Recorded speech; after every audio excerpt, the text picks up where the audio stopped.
네. 금방 이제 말씀드린 대로 이 11장에서 다루는 내용은 터보 기계입니다. 즉 유체 기계에 대해서 여러분들께 말씀을 드리려고 그럽니다. 이 앞부분은 뭐 조금 말하자면 설명드리기 때문에 여러분들이 아주 쉽게 그냥 어, 편한 마음으로 들으실 수 있지 않을까 그렇게 생각을 합니다. 그래서 11장의 제목이 이제 터보 기계인데요. 터보 기계. 터보 머시너리라고 그러죠. 터보 기계인데요. 이 터보가 의미하는 게 뭐냐면 회전 혹은 뭐 선회, 이런 걸 의미를 합니다. 우리가 터보하면 그냥 빠른 걸 이제 터보라고 이야기를 하지만 우리 유체 기계 쪽에서는 이 터보는 이제 회전하는 유체 기계들을 이제 터보 유체 기계라고 이야기를 하죠. 터보 기계, 터보 머신너리라고 이야기를 합니다. 요 그림을 보시면 뭘 나타내는 것 같으세요? 이게 풍력 발전을 위해서 사용되는 터빈을 사진을 찍은 그림입니다. 그래서 이 사람도 여기 중간에 서 있는 걸 보시면 아시겠지만 이 터빈의 길이가 이 블레이드의 길이가 엄청나게 큽니다. 이 옆에 있는 헬기를 보시더라도 이 헬기 크기에 비해서도 이 블레이드 이 풍차죠. 풍차 날개의 크기가 얼마나 큰지를 우리가 짐작을 할 수가 있습니다. 그리고 이 풍차들은 풍력 발전소죠. 이 풍력 발전은 우리가 대관령에 가서 한 번씩 관찰을 해보셨으리라고 생각을 하지만 그렇게 회전 속도가 빠르진 않아요. 회전 속도가 빠르진 않지만 이 날개의 길이가 워낙 길기 때문에 선속은 엄청나게 빠릅니다. 그래서 선속이 엄청나게 빠르기 때문에 여기서 소음도 엄청난 소음이 이제 발생을 해요. 그래서 이 주택가에서는 이 풍력 발전을 거의 할 수가 없는 상황입니다. 그래서 주로 이제 풍력 발전을 하는 장소는 어디냐면은 해상. 우리가 도버 해협을 어, 비행기를 타고 프랑스에서 영국으로 건너가다 보면 아니면 거꾸로 뭐 영국에서 프랑스로 건너올 때도 마찬가지긴 합니다만 이 도버 해협에 이런 풍력 발전소가 제 생각에는 한 100개 정도 모여 있는 것 같아요. 거의 아, 팜을 거의 형성을 하고 있습니다. 이 풍력 발전소의 집단을 이렇게 형성을 하고 있어요. 그래서 엄청난 양의 전력을 거기서 생산을 할 수가 있어요. 물론 그 밑에 있는 어, 생선들, 물고기들이 입는 소음 피해는 엄청나게 크지 않을까 그렇게 추측을 합니다. 아니면 이제 산속에 있죠. 사람들하고 멀리 떨어져 있는 이 대관령에 보면 이제 이런 풍력 발전소들이 많이 있어요. 지금 제주도에서도 이런 풍력 발전을 하고 있습니다. 그래서 제주도에 가도 이런 해상 풍력을 이제 볼 수가 있고, 대관령에 가도 이런 풍력 발전소를 볼 수가 있어요. 그래서 금방 말씀드린 대로 이 해상에 있거나 아니면 아주 사람들이 사는 곳과 멀리 떨어져 있는 곳에 발전소가 존재를 하기 때문에요. 이 전기를 만들더라도 그 전기를 끌어오기 위해서는 선로 작업이 이제 필요로 하게 됩니다. 그래서 예, 이 해상까지 송전 설비를 갖추어야 된다든지 또 그리고 여기서 생산되는 그 전기가 그렇게 높은 전압으로 생산이 되지 않기 때문에 또 승합하고 압력을 높여야만 전압을 높여야만 이런 전력 손실을 줄이면서 송전을 할 수 있기 때문에요. 어, 그게 상당히 비용이 많이 들죠. 이 변전 설비, 승합할 수 있는 변전 설비도 갖추어야 되고 케이블도 갖추어야 되기 때문에 비용이 많이 들게 됩니다. 그래서 요즘 이제 새롭게 대두되고 있는 핫 이슈가 뭐냐면 여기서 발전되는 전기로 물을 전기분해해서 수전해라고 하는데요. 수전해서 수소를 생산하게 됩니다. 그리고 수소 말고 물론 산소도 생산이 되겠죠. 뭐 산소는 그냥 버리더라도 수소 형태로 에너지를 저장하는 게 그런 방법이 핫 이슈로 지금 등장을 하고 있어요. 그래서 수소를 여러 가지 칼라 이름을 붙여서 부르게 되는데요. 이렇게 친환경적인 방법을 통해서 얻은 수소를 그린 하이드로젠이라고 부르게 됩니다. 녹색 수소죠. 그리고 지금 현재 수소를 가장 많이 생산하는 방법은 이런 그린 하이드로젠이 아니에요.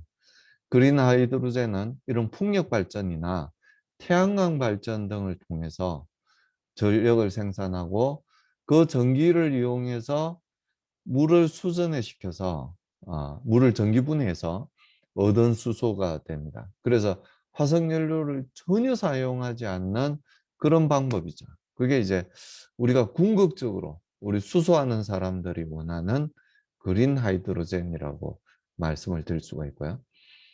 가장 많이 생산되는 수소 방법은 뭐냐면 그레이 하이드로젠이라고 이야기를 회색 수소가 되겠죠. 그 수소는 죄송합니다. 그 수소는 이 화석연료를 리포밍합니다. 그 개질이라고 우리말로 개질이라고 그러다가 요즘은 추출이라는 단어로 바꾸는데요. 그 화석연료가 C하고 H하고 O로 구성되어 있다는 걸 여러분들이 잘 아실 거라고 생각이 되는데요. 우리 인류가 그동안에 이 화석연료 C하고 H하고 O 중에서 뭘 사용했냐면은 C를 사용했어요. 탄소를 사용했죠. 그래서 이 탄소가 산소하고 결합하는 반응이 급격한 발열 반응이 급격한 발열 반응을 일으키죠. 그걸 이제 연소라고 이야기를 합니다. 그 과정에서 이제 물도 일부 생성이 되고요. 이 CO2라는 온실가스가 생성이 되는 거죠. 그래서 어떤 학자들은 이제 지구 온난화의 주 원인이 이 CO2라고 이야기를 하고 있는 거죠. 그래서 인류는 지금까지 이 화석연료의 C하고 H하고 O 중에서 C를 사용을 하고 있었어요. 근데 이 그레이 하이드로젠이라고 하는 이 수소는 이 화석연료 C하고 H하고 O로 구성되어 있는 이 화석연료로부터 H를 끄집어내서 쓰겠다는 이야기. 그럼 H를 끄집어내고 나면 결국 뭐가 또 남겠어요? CO2가 또 남겠죠. 근데 이건 리포밍하는 그 공장에서 그 화학 처리 공장에서 이 CO2는 포집을 해서 처리를 할 수가 있게 됩니다. 예를 들어서 이제 CO2를 온도가 이제 아주 낮추게 되면 이제 우리가 흔히 이야기하는 드라이 아이스가 되죠. 그런 드라이 아이스로 활용을 한다든지 아니면 일본이 지금 사용하고 있는 방법이 호주에서 이 화석연료로부터 H만 취하고 이 CO2는 호주 땅에다 묻어놓고 H만 이제 일본 땅으로 가져오는 그런 전략을 쓰고 있어요. 실제로 쓰고 있습니다. 그때 사용하는 이 화석연료가 뭐냐면 석탄이 아니라 갈탄이라는 화석연료입니다. 영어로는 이제 브라운 콜이라고 이야기를 하는데요. 그래서 이 브라운 콜은 C의 용량은 이 석탄보다 더 작아요. 그러니까 이 우리가 C를 사용할 때는 연소를 통해서 우리가 이 화석연료를 사용할 때는 이 갈탄이 석탄보다 더 값어치가 없어요. 근데 반면에 H의 함유량은 석탄보다도 갈탄이 더 많습니다. 그래서 비싼 석탄 대신에 석탄보다는 저렴하면서도 H가 더 많은 브라운 콜에서부터 수소를 추출해서 일본으로 가져오는 전략을 지금 사용을 하고 있어요. 아마도 수소 사용은 일본이 전 세계에서 가장 먼저 올 것 같은데요. 호주에서는 그런 전략을 통해서 수소를 가져오고 어, 또 그 인도네시아 옆에 불, 어, 브루네오인가? 브루네오. 거기서는 암모니아 형태, 암모니아는 이제 NH3예요. NH3라는 형태로 수소를 저장을 해서 일본으로 가져오는 그 두 가지 전략을 이제 동시에 사용을 하고 있습니다. 어떤 게 더 효율적이고 안전할지에 대해서는 테스트를 해보고 결정을 한다는 그런 전략이라고 생각이 됩니다. 아무튼 그런 방법으로 수소를 취하는 걸 회색 수소, 그레이 하이드로젠이라고 이야기를 합니다. 그래서 이런 풍력 발전이나 아니면은 태양광 발전을 통해서 우리가 얻어지는 게 어, 어, 수소를 이제 얻을 수도 있고 그걸 이제 P2G라고 이야기를 해요. 파워 투 가스라고 이야기를 하는데요. 그래서 P2G라고 이야기를 합니다. 그게 사실상 요즘 핫 이슈가 되고 있는 분야라고 여러분께 말씀을 드릴 수가 있습니다. 그래서 우리가 중요하게 유체기계 중에 중요하게 다루는 이 풍력 발전에서 수소를 생산하는 단계로 그렇게 발전을 하고 있다는 말씀을 드립니다. 자, 다시 되돌아와서 이 유체기계는 터보기계, 유체기계는 크게 이제 두 가지로 뭐 터보기계에 대해서만 이야기를 하자면 펌프와 터빈이 되는데요.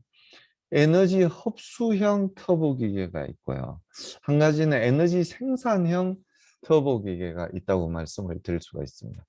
에너지는 누가 흡수하게 되냐면은 이 작동 유체인 물이 혹은 공기가 흡수를 하게 되는 겁니다. 이게 펌프라고 하면은 이제 작동 유체가 사실은 물이 되죠. 물이나 오일이 되게 되는데 주로 이제 우리가 다루는 건 물입니다.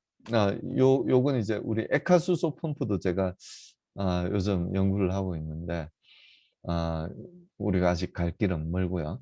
지금 이제 수업 시간에서 말씀드릴 건 주로 이 물펌프에 대해서 주로 말씀을 드릴 예정입니다. 그래서 이 펌프라는 기계로부터 유체가 에너지를 흡수하게 돼요. 그래서 이런 기계가 갖고 있던 그런 기계적 에너지죠. 기계적 에너지를 결국은 물의 압력 에너지로 바꾸게 됩니다. 그 압력 에너지를 다시 위치 에너지로 변환시켜주는 기계가 바로 펌프다. 이렇게 말씀을 드릴 수가 있어요. 그래서 작동 유체의 입장에서 볼 때 에너지를 흡수하는 그런 터보 기계가 바로 펌프라고 말씀드릴 수 있고요.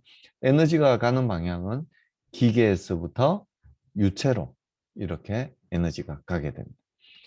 그리고 나머지 하나는 이제 에너지 생산형인데요. 펌프나 터빈이나 사실은 작동 메커니즘은 똑같아요. 그 반대로 돌리면 이제 터빈이 되는 거거든요. 펌프를 반대로 돌리면. 아마 이 사실도 모르고 있으셨을 가능성이 있다고 생각을 합니다. 그래서 이 터빈인 경우에는 이 유체가 갖고 있는 에너지를 아, 기계로 전달해 주는 그런 기계가 바로 터빈이라고 말씀을 드릴 수가 있습니다. 그래서 이런 것도 일종의 터빈이라고 말씀을 드릴 수가 있고요. 양수 발전이라는 말을 혹시 들어보셨는지 모르겠지만, 우리나라 곳곳에 산악 지방이죠. 양수 발전소가 설치가 되어 있습니다. 제일 가깝게는 아마 청평 정도에 있는 양수 발전소가 아닌가 싶은데요. 예, 전기가 좀 남아 돌 때는 펌핑을 해서 이 펌퍼를 사용해서 이 물을 높은 곳에다 올려 놓습니다. 그리고 전기가 모자랄 때, 우리나라의 전기가 모자랄 때는 이 높은 곳에 있던 물을 이용해서 올려놨잖아요. 전기가 남을 때. 물을 이용해서 다시 물이 위치 에너지를 갖고 있잖아요. 그 위치 에너지를 결국은 이 기계가 흡수를 해서 전기를 생산하는 그 발전소가 바로 양수 발전소입니다. 그래서 어, 물을 위로 끌어올릴 때 사용하는 게 펌프가 되고요. 위에 있던 물을 이용해서 발전을 하는 그 기계가 터빈이라고 말씀을 드릴 수가 있습니다. 그래서 금방 말씀드렸지만 이 펌프나 터빈이나 똑같은 원리를 갖고 있고 어, 단지 이제 운전 방향이 이제 반대가 된다는 점이 다릅니다. 그래서 요 두 개를 펌프와 터빈을 따로 넣고 쓰는 경우도 있지만 같이 넣고 쓰는 게 훨씬 더 이제 카펙스, 그러니까 초기 비용이 작게 드는 방법이라고 말씀을 드릴 수가 있겠죠. 요건 이제 에너지가 어느 쪽, 기계에서 유체로 가느냐, 아니면 유체에서 기계로 가느냐에 따라서 에너지 흡수형이냐, 아니면 에너지 생산형이냐, 이렇게 나누게 되는 거고요. 또 한 가지 분류하는 방법이 뭐냐면은, 뭐 예상하셨겠지만, 이 작동 유체가 뭐냐에 따라서 액체냐, 아니면 기체냐에 따라서 분류를 할 수가 있습니다. 그래서 액체인 경우는 펌프가 되는 거고요. 뭐 에너지 흡수형 터보 기계를 말씀드리자면 펌프가 되는 거고요. 기체인 경우에는 이 에너지 흡수형 터보 기계가 팬이나 아니면 송풍기 아니면 압축기. 뭐이 분류가 사실은 좀 모호합니다. 좀 더 많이 이제 압축이 되면 압축기라고 부르게 되고요. 조금 더 압력비가 낮으면 팬이나 송풍기라고 부르기 때문에 그 작동 원리가 뭐 크게 다르진 않다는 걸 말씀을 드립니다. 뭐 에너지 생산형 터보 기계를 말씀드리면 이제 액체는 금방 말씀드린 대로 그런 터빈이 될 거고요. 기체는 이런 풍차가 되겠죠. 수차가 아니고 풍차가 되겠죠. 그 터빈을 수차라고 불러요, 실제. 수차, 풍차, 뭐 요렇게 에너지 생산형 터보기 기체에 대해서는 풍차다 이렇게 말씀을 드릴 수가 있습니다. 자, 그 분류하는 그 두 가지 방법 중에서 이제 에너지 흡수형 터보 기계를 먼저 말씀을 드리면 이 기계가 갖고 있는 에너지를 유체에게 전달해 주는 그 터보 기계가 이제 에너지 흡수형 터보 기계라고 이야기를 할 수 있는데요. 뭐 한마디로 말해서 유체에 추진력을 줘서 유동이 생겨나게 하는 겁니다. 유동을 생겨나게 하려면 어떻게 줘야 돼요? 유체에 압력을 가해줘야죠. 그래서 유체에 압력을 가해주게 되고 그 압력 때문에 유동이 발생을 하게 되고 결국은 그 유체가 궁극적으로 갖게 되는 에너지는 어떤 에너지냐면은 위치 에너지가 돼요. 펌프를 통해서 우리가 하는 일이 그거잖아요. 낮은 곳에 있는 물들을 높은 곳에다가 올려주는 게 이 펌프의 역할입니다. 그래서 이 비압축성 유체인 경우에는 우리가 펌프라고 이렇게 이야기를 하고요. 압축성 유체, 즉 기체인 경우에는 팬이나 블로어 혹은 압축기 뭐 이런 여러 가지 방법으로 이제 부르게 됩니다. 압축비가 얼마냐에 따라서 어, 나누어서 이제 부르게 되죠. 그리고 이 펌퍼는 또 이 축 방향하고 유동의 방향이 어떠냐에 따라서 그 작동 원리죠, 사실은. 작동 원리에 따라서 충유 펌프냐, 원유 펌프냐, 아니면 요 두 가지가 섞여 있는 홀유 펌프냐, 이렇게 이제 나눠주게 됩니다. 그래서 충유 펌프는 말 그대로 이 유동이 축방향으로 흘러가는 유동이에요. 말하자면 선풍기죠, 선풍기. 선풍기를 생각해 보시면 선풍기의 축방향으로 바람이 발생이 되는 거잖아요. 이 펌프는 선풍기가 이제 충유 펌프라는 이야기는 아니에요. 선풍기는 어차피 팬이니까요. 펌프는 아닙니다. 근데 그 작동 원리는 이 충류 펌프의 작동 원리가 선풍기와 이제 비슷하다고 이제 말씀을 드릴 수 있습니다. 어떤 프로펠러가 있으면 뭐 우리가 프로펠러를 꽤 사용하잖아요. 우리가 배에서 이제 사용하는 것도 이제 추진력을 얻기 위해서 주로 프로펠러를 사용을 하잖아요. 그래서 그 프로펠러를 사용을 해서 이 축 방향으로 유동을 이제 발생시키는 게 충류 펌프입니다. 주로 유량이 많을 때, 뭐 뒤에 계속 말씀드리겠지만 유량이 많을 때 사용하는 게 충류 펌프라고 이제 말씀을 드릴 수가 있고요. 원심 펌프는 레이디얼 펌프죠. 원심 펌프는 말 그대로 원심력을 이용합니다. 자, 이렇게 프로펠러를 돌릴 때 이 앞을 막아 놓으면 어떻게 되겠어요? 프로펠러를 돌리는데 앞을 막아 놓으면 원심력에 의해서 밖으로 나가겠죠. 밖으로 이제 힘을 받아서 나가게 됩니다. 근데 그걸 이제 케이싱을 만약에 이렇게 씌워뒀다면 이렇게 나가던 놈이 그냥 압력 에너지가 커지겠죠. 뭐 정확한 표현은 아니지만. 그래서 이 원심력을 이제 이용해서 압력 에너지를 높여주는 또 메커니즘이 그 케이싱이 똑같은 면적을 갖고 있는 게 아니거든요. 그 케이싱의 압력을 높여주는 메커니즘이 또 포함되어 있습니다. 그래서 그렇게 원심력을 이용해서 펌핑을 하는 그런 펌프를 우리가 뭐라고 이야기를 하냐면 원심 펌프다. 이렇게 이야기를 합니다. 그리고 이 두 가지가 혼재되어 있는 원심력도 그래서 이 원심력은 주로 높은 압력을 얻을 때 우리가 사용하는 펌프가 원심 펌프입니다. 그러니까 어, 높은 곳에 물을 펌핑을 해주기 위해서는 어, 높은 압력이 필요하겠죠. 그 압력 에너지가 결국 위치 에너지로 변하는 거니까요. 만약에 이 높이에 비해서 가해주는 압력이 작다면 아예 펌핑이 되질 않아요. 펌핑이 되지 않습니다.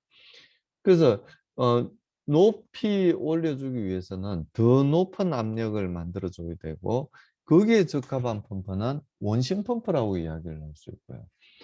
이 높이는 얼마 안 되는데 유량이 많이 필요해요. 예를 들어서 이제 우리가 홍수가 났을 때 물에 잠기게 되잖아요. 물에 잠길 때 빨리 많은 유량을 이제 펌핑을 해줘야 되는데 그럼 이제 이 수두라고 이야기를 하는데 이 높이 차이는 얼마 안 나잖아요. 높이 차이는 얼마 안 나는데 유량은 엄청나게 많이 펌핑을 해줘야 됩니다.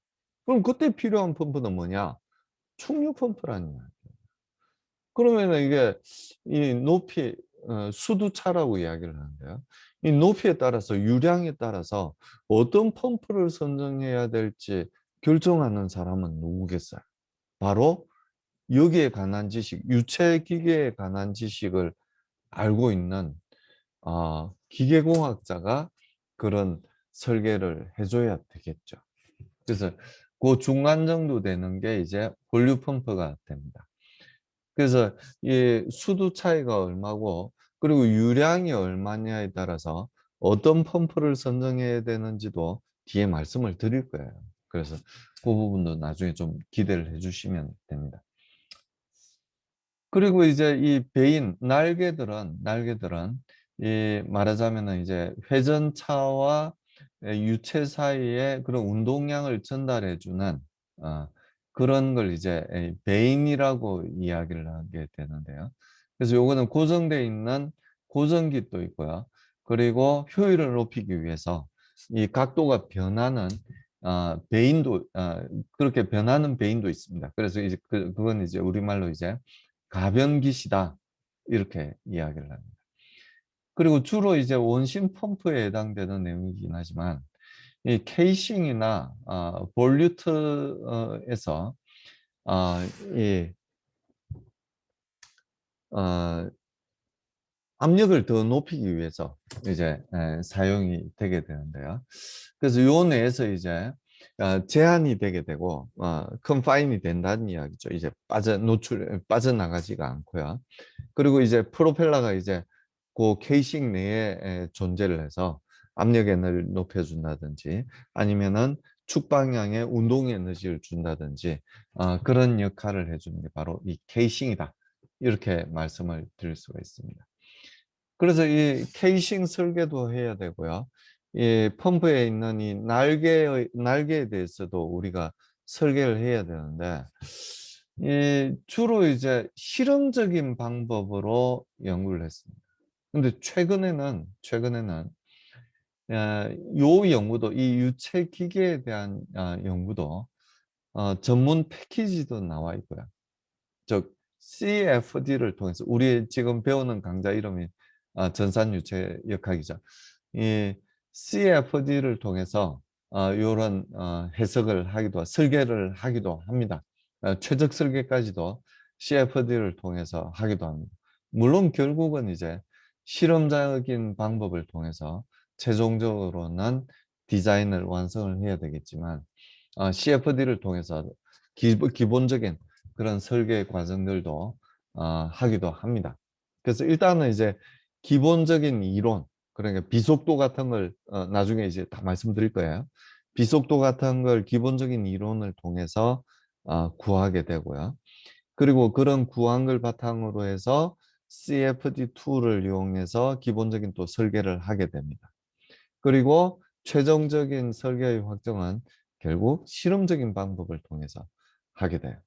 그러니까 사실 옛날에 자동차 충돌 시험도 아, 이런 전산적인 방법, 수치해석적인 방법이 없을 때는 굉장히 많은 자동차들을 만들어서 시제품들을 만들어서 충돌 실험을 했었어요.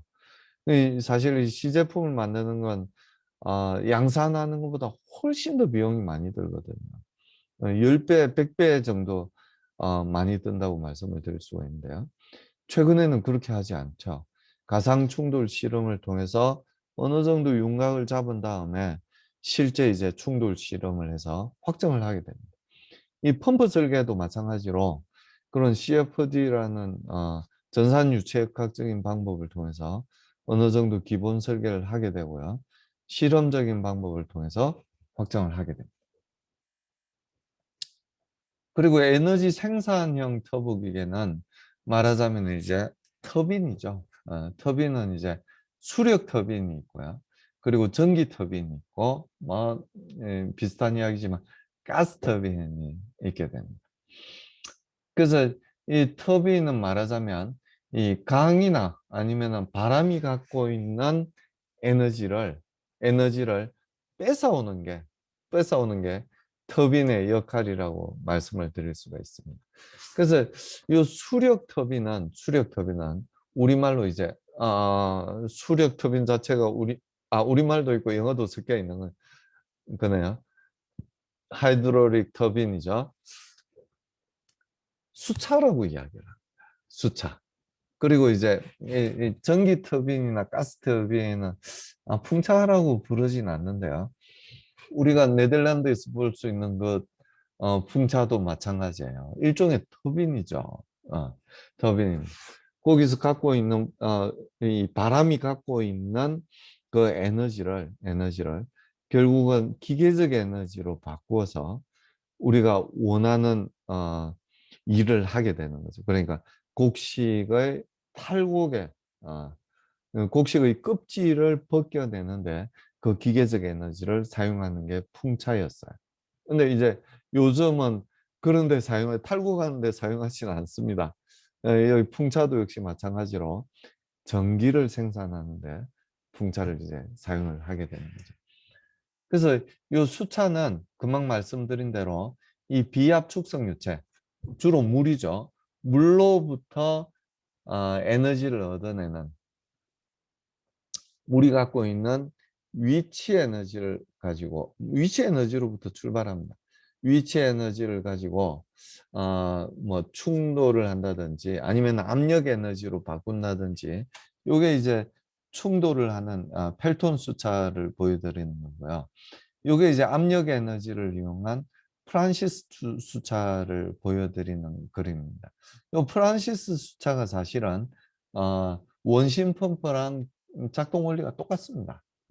어디서 어디로 에너지가 흐르느냐 그 차이밖에 없는 거죠.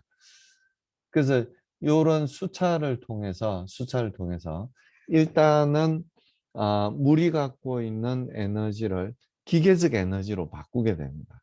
기계적 에너지, 즉 회전 에너지, 축이 갖게 되는 회전 에너지로 이제 바꾸게 되는 거죠. 결국 그 회전 에너지, 기계가 갖고 있는 그 축이 갖고 있는 엑시스가 갖고 있는 회전 에너지를 이용해서 우리가 발전을 하게 되는 거죠. 발전을 하게 돼요. 풍차는 이제 그 날개에 바로 이제 그 축을 이제 꽂으면 이 풍차 날개가 이제 회전을 하면서 그 발전을 이제 바로 이 축이 이제 같이 회전을 하니까요.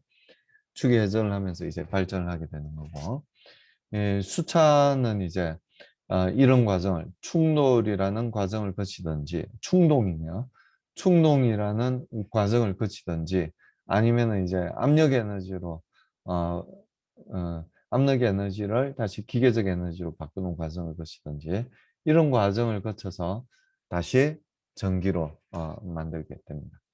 그래서 이제 전기 터빈은 이제 스팀을 이용해서 요즘 이제 전기 터빈도 꽤 유용성이 이제 늘어나고 있어요. 전기 터빈도. 아, 그래서 이 화력 발전할 때 보면은 전기 터빈을 이제 쓸 수밖에 없죠. 화력 발전이라는 게 뭐냐면 결국은 이제 물을 끓여서 그 과열을 시킵니다. 그러니까 100도 이상으로 높은 압력에서 끓여서 이 전기가 갖고 있는 스팀이 갖고 있는 이 노즐에서부터 스팀이 나오는 거예요. 노즐에서부터 에너지를 이 전기 터빈이 받아서 결국은 다시 샤프트를 돌리고 그 샤프트가 발전기를 돌려서 발전을 하는 형태로 진행이 되게 됩니다. 그래서 그 전기 터빈이 꽤 유용한 그런 수단이 되고 있습니다. 원자력 발전소도 마찬가지예요. 원자력 발전소도 그 물을 끓일 때 만약에 화석연료를 이용해서 물을 끓이게 되면 그 화력 발전이라고 이야기를 하는 거고요. 원자 원자력을 이용해서 물을 끓이게 되면 원자력 발전소라고 우리가 이야기하게 되는 거예요. 그러니까 물 끓이고 나서의 과정은 사실은 똑같습니다. 물을 화석연료를 이용해서 끓이느냐 아니면 원자력을 이용해서 끓이느냐에 따라서 다를 뿐이지 우리가 생각할 때는 그 작동 원리는 다르지 않다. 결국은 물을 끓여서 이제 사용하는 거니까요. 그리고 가스를 사용하는 거는 이제 가스터빈이다. 뭐 이렇게 이야기를 합니다. 그래서 요 두 개는 둘 다 사실 기체 상태이기 때문에요.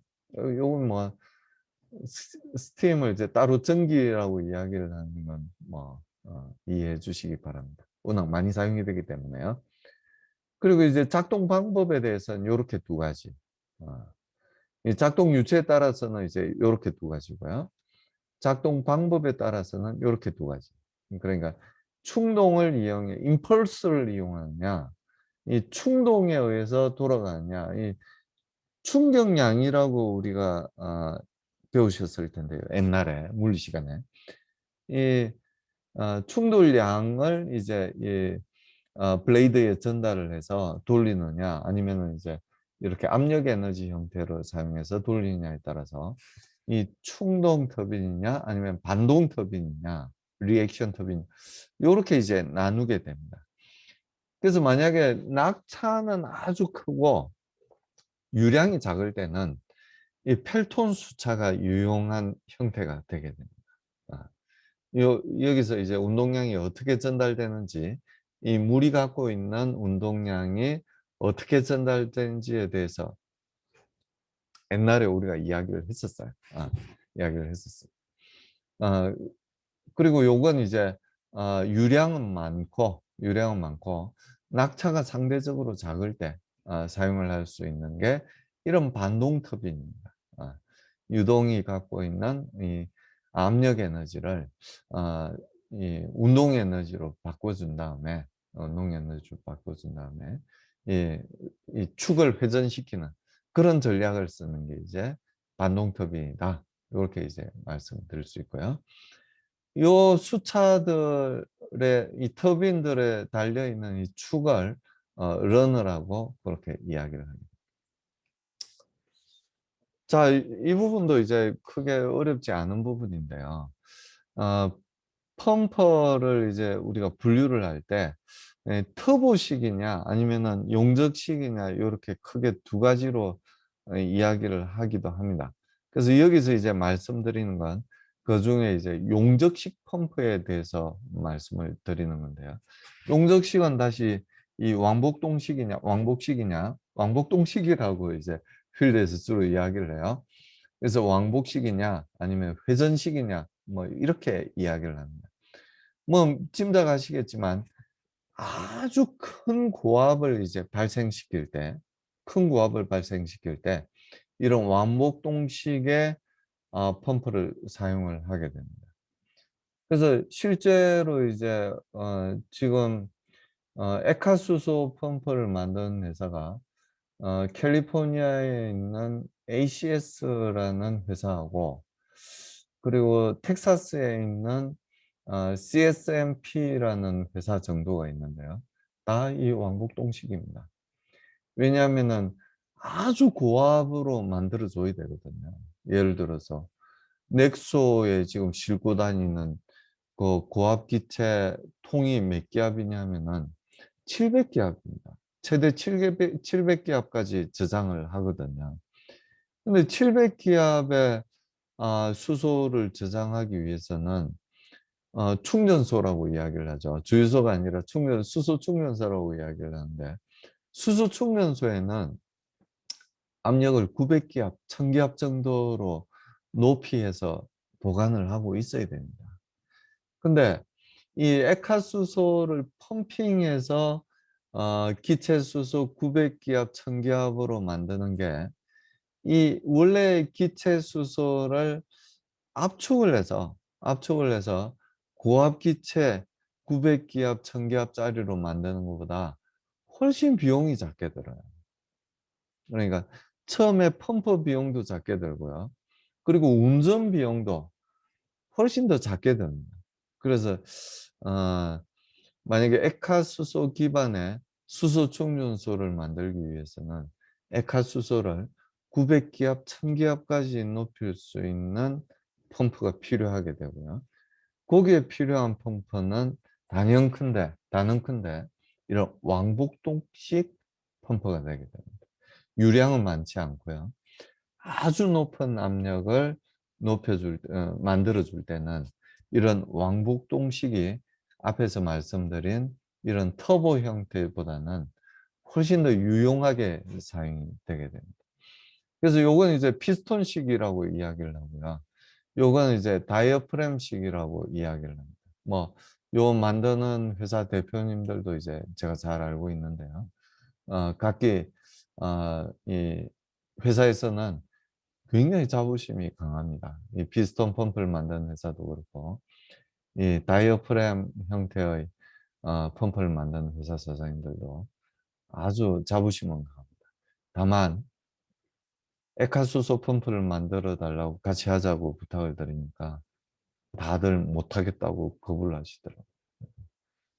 사실 영하 253도가 액화수소의 말하자면 최대 온도인데요. 그 온도에서 작동을 하게 만드는 펌프는 이 형상으로 봐서도 아시겠지만 이게 밀봉이 돼야 됩니다. 밀봉이. 근데 이 온도가 낮아짐에 따라서 다 수축이 될 거잖아요. 이 고체들은 다 수축이 될 겁니다. 그래서 다른 물질을 사용하면 수축률도 다 달라지게 되고요. 어디선가 렉이 생기게 되면 빈틈이 생기게 되면 렉이 생길 수밖에 없어요. 꽉 막혀 있는 상태에서 꽉 눌러줘야 이게 압력이 생기게 되는데 그런 압력을 받게 하는 게 쉬운 일은 아닙니다. 근데 못할 일은 아니죠. 그래서 여러분들도 이런 일에 제가 보기에는 어려운 일은 아닌데 안 해본 일이라서 무서워하는 것 같아요. 여러분들도 한번 도전을 해보시면 어떨까 하고 생각을 하고 있습니다. 그래서 고압을 내기에는 이 방법이 좀 더 적합하고요. 이 회전식은 비스카시티가 높을 때, 점도가 높을 때, 점성이 높을 때, 컨티뉴어스, 점도가 높을 때는 앞서 말씀드린 이런 터보식이 조금 부적절해요. 유량과 수도가 확 떨어지거든요. 그럴 때는 이런 용접형 펌프, 특히 회전식 펌프가 좀 더 유용하게 이제 사용이 될 수가 있습니다. 우리 포크레인 같은 경우에는 이제 아, 고압을 이제 만들어 줘야 되잖아요. 그런 경우에 이제 사용을 하는 것도 다 이런 피스톤 형식의 아, 형식을 이용해서 압력을 높여주고 그 압력을 이용해서 사실은 이런 포크질도 하고요. 그리고 이 불도저 역할도 하게 되는 게 아, 이런 비압축성 유체에 압력을 가해줌으로써 그 압력을 이용해서 전부 일을 하는 그런 형태라고 말씀을 드릴 수가 있습니다. 그래서 이 회전식은 이제 또 이렇게 분류를 나눕니다. 로터 하나짜리는 이제 단일 로터, 뭐 요런 식이 되겠죠. 요런 식. 그리고 로터가 이제 여러 개 있는 건 그게 기어 형식이냐, 아니면 로버 형식이냐, 아니면 나사 형식, 이 나사 형식이죠. 어. 원주 피스톤 형식이, 요게 나사 형식이에요. 요게 이제 원주 피스톤, 아, 아, 요게 이제 나사 형식인데, 요건 이제 단일 로트는 아니에요. 이건 복수 형태의 나사 형식이고요. 요런 거, 튜브 형태, 플렉스블한 그런 튜브 형태를 가지는 단일 로트를 이제 사용하는 경우도 있죠. 이 모든 것들이 똑같은 원리입니다. 부피 변화를 만들어줍니다. 뭐 제일 쉬운 게 요 경우라고 말씀을 드릴 수가 있는데요. 요 경우는 용적이 크죠. 요 룸에 이제 여기서부터 유체가 이제 점점 들어오게 됩니다. 그럼 이 베인이 회전함에 따라서 요 미끄럼 베인이죠. 베인이 회전함에 따라서 점점 이 용적이 커지게 돼요. 그래서 요까지 돌아오게 되면 용적이 이렇게 커지죠. 그래서 요 중간에서는 이제 점점 용적이 커집니다. 용적이 커짐에 따라서 부압이 걸리게 되죠. 압력이 낮아지게 됩니다. 그럼 이제 여기 있는 유체가 빨려 들어오게 되는 거죠. 그리고 이 부분에서는 반대예요. 예, 이렇게 배임이 이제 회전함에 따라서 용적이 점점 요 사이에 있는 용적이 점점 줄어들게 돼요. 용적이 줄어들면은 이제 압력이 가해지게 되겠죠. 그 압력 때문에 결국은 펌핑이 생기게 되는 거죠. 그래서 이 모든 것들이 한번 잘 생각해 보시면 아주 재밌게 이제 어, 이 작동 원리에 대해서 생각을 하실 수가 있는데 이것도 이제 돌아감에 따라서 요 사이에 이제 갇혀 있는 유체가 점점 이쪽으로 이제 빠져나가게 됩니다. 굉장히 이제 컨티뉴스하게 연속적으로 이제 배출이 되는 그런 회전식은 특징이 이제 연속적으로 배출이 되는 그런 특징을 갖고 있어요. 그래서 이런 어, 외부 펌프 기어도 마찬가지입니다. 이 펌프 그러니까 이게 유동이 요 형태만 보고 우리가 흔히 착각할 수 있는 게 요 사이로 유체가 지나갈 수 있다고 착각을 할 수 있습니다. 근데 실제로는 요 사이로 지나갈 수 있을 만큼 틈이 생기지가 않아요, 여기서는. 틈은 어디서 생기냐면 여기서 생겨요. 요만큼에서 이게 조금만 더 회전을 하게 되면 요만큼의 유체가 갇히게 됩니다. 그 갇혀있는 유체가 이렇게 뺑 돌아서 요쪽으로 이제 디스펜스가 되는 거죠. 그래서 유체가 흘러가는 방향은 요 방향이 아닙니다. 요 방향이 아니고요. 요 방향을 통해서 유체가 흘러가게 됩니다. 그래서 여러분들 동생들이나 이제 뭐 아니면은 이제 요런 유체학적인 지식이 없는 사람들 설명할 때 보시면 거의 백발백중 열로 지나간다고 그렇게 착각을 하시기 쉬워요. 근데 실제로는 그렇지 않고 어 이 기어가 이쪽 방향으로 요렇게 회전을 하면서 유동이 요렇게 형성이 되게 됩니다. 유체가 요로 흘러가는 게 아니에요. 요렇게 회전한다고 그러면 요렇게 회전, 요건 요로 회전하고 요걸 요로 회전한다고 그러면 잘 모르는 사람들은 그냥 요로 흘러간다고 생각하실 거예요. 아, 근데 잘 따져보면은 요로 흘러갈 수밖에 없다는 걸 쉽게 알 수 있습니다. 그래서 이 캐버티가 개방이 되게 되면 유체가 흡입이 되게 되고요. 캐버티가 닫히게 되면 유체가 토출이 되게 되는 공통적인 특징을 갖고 있고요. 맥동을 그러니까 주기적인 그런 유동을 컨티뉴스하긴 하지만요. 유동이 좀 많았다가 유량이 좀 많았다가 작아졌다가 하는 그런 맥동은 존재를 하게 됩니다. 그래서 앞서도 말씀드렸지만 점성이 큰 유체에 적합한 게 바로 이 회전식이라고 이제 말씀을 드릴 수가 있고요. 이 고압이고 저유량일 때도 비교적 터보 방식에 비해서 적합한 방식이라고 말씀을 드릴 수가 있습니다. 여기서 말씀드린 요 압력보다 300바보다 더 큰 압력을 얻기 위해서는 앞서서 말씀드린 대로 이런 왕복동식 혹은 다이어프램식이 조금 더 적합하다고 말씀을 드릴 수가 있습니다.